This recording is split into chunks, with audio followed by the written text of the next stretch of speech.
सावधान।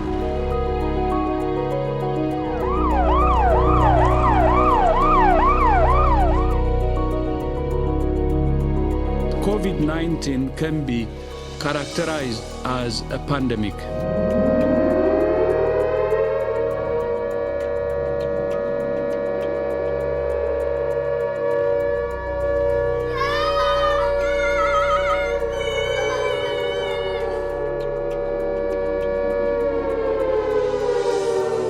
विश्व ने अनेक बार भयानक त्रासदियों को झेला, जिनमें लाखों लोगों ने अपनी जान गंवाई। इतिहास साक्षी है कि इन प्रकोपों का कारण प्राकृतिक विपदाओं के साथ साथ बीमारियां भी थी, जैसे हैजा, प्लेग इत्यादि। प्राकृतिक विपदाओं में मुख्य रूप से अकाल, भयंकर सूखा, बाढ़ तथा प्रलयकारी समुद्री सुनामी, भूचाल इत्यादि थे, जिन्होंने भारी मात्रा में जनजीवन नष्ट किया और तबाही मचाई। 19वीं शताब्दी के आरंभ में प्रथम विश्व युद्ध हुआ।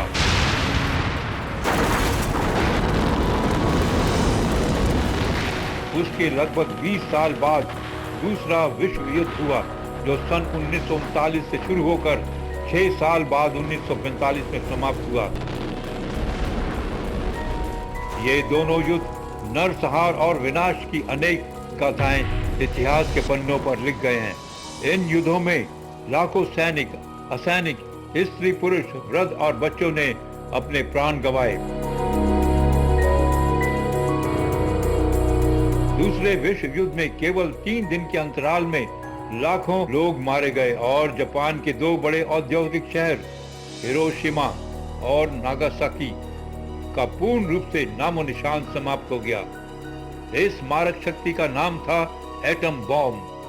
8 और 11 अगस्त 1945 के दिन मनुष्य द्वारा निर्मित एटम बमों ने मनुष्य जाति के इतने बड़े नरसंहार की एक शर्मनाक मिसाल का परिचय दिया।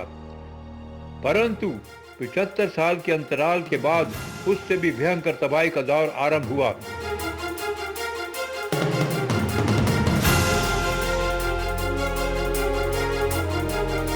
जब जनवरी 30 सन 2020 के दिन चीन ने ऐलान किया कि एक नया अत्यंत घातक कोरोना वायरस SARS-CoV-2 का संक्रमण उनके शहर वुहान से हुआ है और वो बड़ी तेजी से फैल रहा है, और उससे भी खतरनाक कोरोना वायरस के संक्रमण से बचने तथा रोगग्रस्त होने के बाद उपचार की कोई दवाई नहीं थी। इस सनसनीखेज चेतावनी ने विश्व को झकझोर दिया और इस खबर के चलते चलते 30 दिन में हजारों लोगों ने अपनी जान गंवा दी।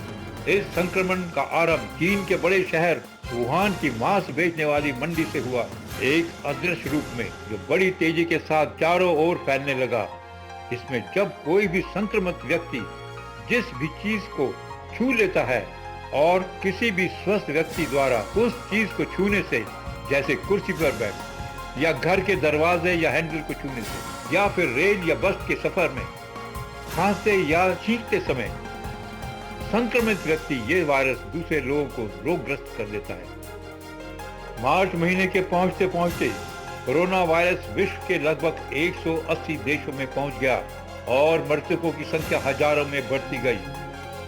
सिचुएशन को देखते हुए विश्व स्वास्थ्य संगठन WHO ने इसे महामारी घोषित कर दिया।